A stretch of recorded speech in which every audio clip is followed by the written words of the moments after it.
Welcome to a new series we call Iran, the Untold Story. Over the next 10 episodes, we will explore Iran's role in supporting terrorism, its massacre and imprisonment of political opponents, and the ongoing effort by dissident groups to bring freedom, equality, and lasting change to Iran. We start this week with a look back at Iran's role in a bombing in 1996 that tragically killed 19 U.S. airmen in Saudi Arabia. June 1996. Terrorists attacked the Khobar Towers housing complex in Saudi Arabia. 19 U.S. Air Force personnel are killed, hundreds of others seriously injured. President Clinton vows swift revenge. We will not rest in our efforts to find who is responsible for this outrage, to pursue them, and to punish them. One of the key on-scene investigators, FBI agent Bassam Yusuff.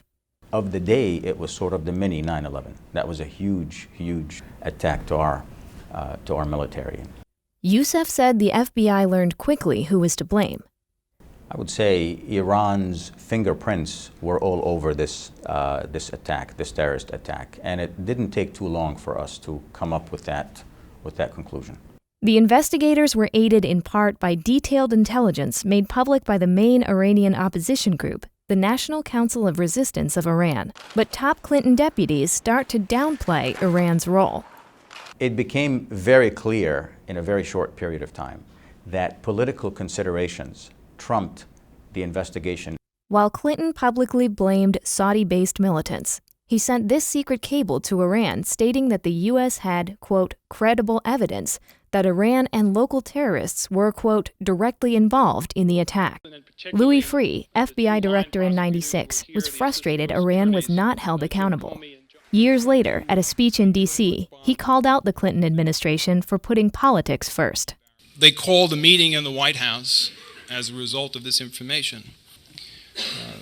I asked the question, I said, I thought we were here to talk about this evidence and what we're going to do. And they said, yes, we're going to get to that, but first we have to talk about how we respond to the issue of whether or not the Iranian government was involved in this attack. Well, I said, you can delete the whether from this draft because we have substantial evidence that they were involved in the attack. They did not want to confront the fact and the reality that the Iranian government had murdered 19 Americans and blown up Khobar Towers. Just this month, the Trump administration officially listed the IRGC, the Iranian military group behind the Khobar attack, as a foreign terrorist organization. I am announcing our intent to designate the Islamic Revolutionary Guard Corps, including its Quds Force, as a foreign terrorist organization in accordance with Section 219 of the Immigration and Nationality Act. Last September, a federal court in the United States found Iran and the IRGC responsible for the 1996 Khobar Towers bombing, which killed 19 American service members. For 40 years, the Islamic Republic's Revolutionary Guard Corps has actively engaged in terrorism and created, supported, and directed other terrorist groups. This historic step will provide the world's leading state sponsor of terror the financial means to spread misery and death around the world.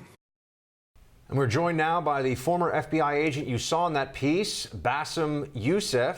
Thank you so much for joining us, Bassam. Good to see you. Thank you, Buck. Good to be here. So, as lead investigator in the Khobar Towers attack, how strong was the evidence that the Iranians were the ones that were responsible?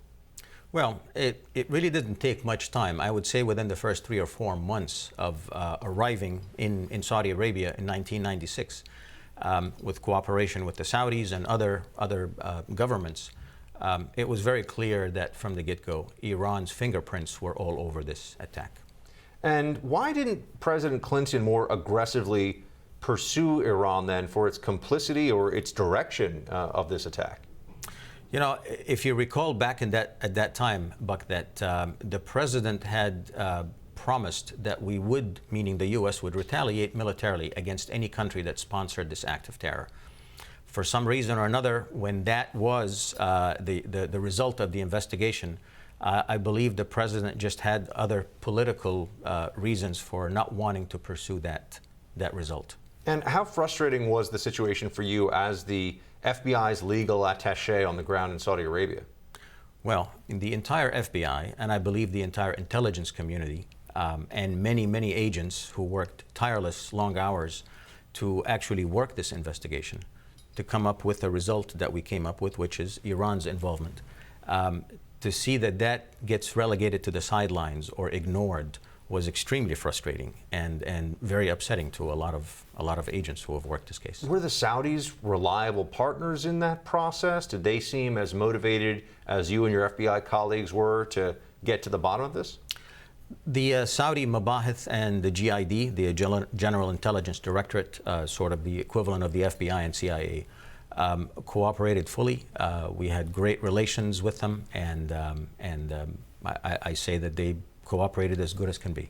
And in terms of the actual forensics involved in the investigation, the details that you had to pull together, was this something that, were there some early hurdles in that process that you were able to, were there some, breakthrough moments that you saw? I mean, at what point did you realize, wow, okay, we now have the hard evidence we need to know that the Iranian government's hand was all over this? Sure.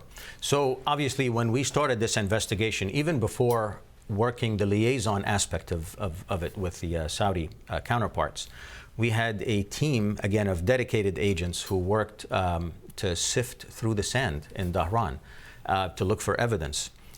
For example, one of the most important pieces was a partial VIN of the Mercedes-Benz truck that was used in the explosion. That was an important piece, and as we tracked that to see where it came from, it did come from Iran. And so that's just one tidbit of many other pieces of intelligence and evidence that we found that points to Iran.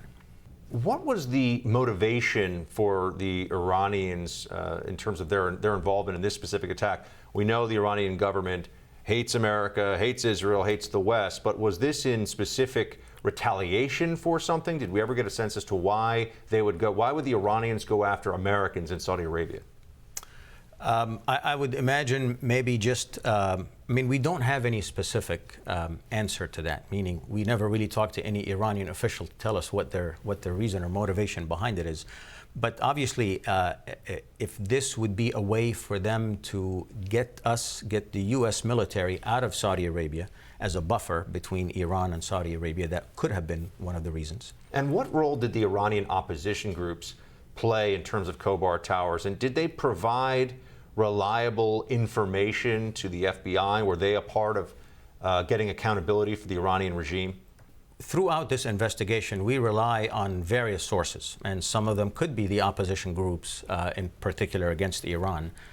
So I would say, yes, we've received good information from various sources, including some opposition groups. And tell me about the role that the Iranian Revolutionary Guard Corps, the IRGC, may have played in this attack. The IRGC is basically known to be the military arm, the Iranian Revolutionary Guard Corps.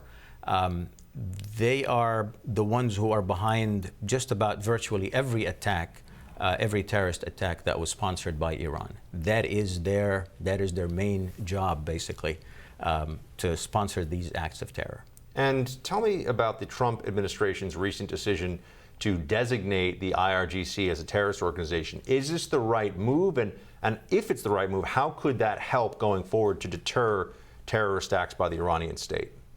Well, I think it's about time, because it means that the entire intelligence community, the government, not just our government, but other governments would hopefully follow suit by highlighting the fact that we have a group now that we should be looking at within the Iranian government. So I think it's about time. I think it's a good move.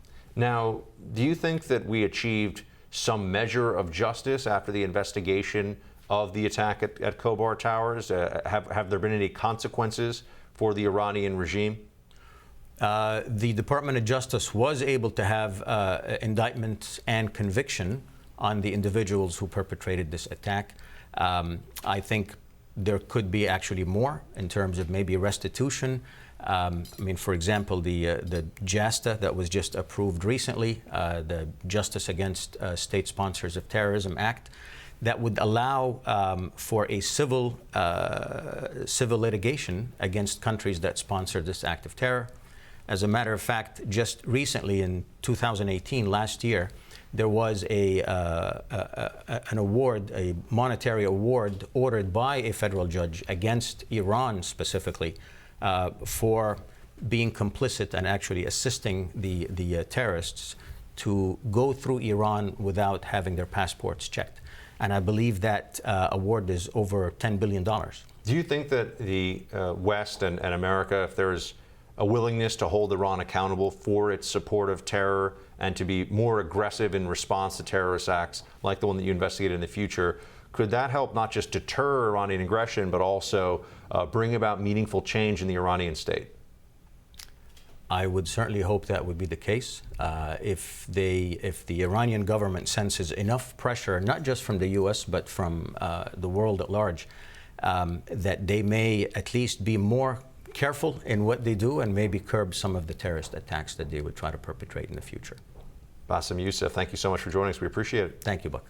Next up on Iran, the Untold Story, we will explore Iran's complicity in terrorism in Europe and the U.S., and why the State Department classifies Iran as the world's leading state sponsor of terror.